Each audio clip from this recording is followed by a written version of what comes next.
আসসালামু আলাইকুম ভিউয়ার্স আমার কবুতরের যে লফটা এখানে আছে হয়তো আর থাকবে না, এখান থেকে সরিয়ে ফেলতে হবে। কারণ এই যে ফাঁকা জায়গাটা দেখছেন, এখানে এই বিল্ডিংয়ের সাথে অ্যাটাচড হয়ে আরেকটা বিল্ডিং হবে, তখন এই লফটটা আর রাখা সম্ভব হবে না।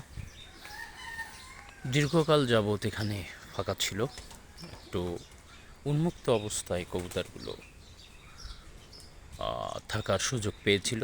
দেখেন আমার লফটের কবুতরগুলো, তো এইটা এখন সরিয়ে ফেলতে হবে। যাই হোক, এখান থেকে যেহেতু নতুন করে আর একটা বিল্ডিং হবে, সেহেতু এটা আর রাখা এই মুহূর্তে যাবে না। তো অনেক দিন এখানে ফাঁকা ছিল, এখন নতুন করে প্রয়োজনের তাগিদে বিল্ডিং উঠবে। যাই হোক ভিউয়ার্স, পরবর্তীতে কি হয়, কি অবস্থানে দাঁড়ায়, সেটা আবার আপনাদেরকে আমরা দেখাবো। Thank you.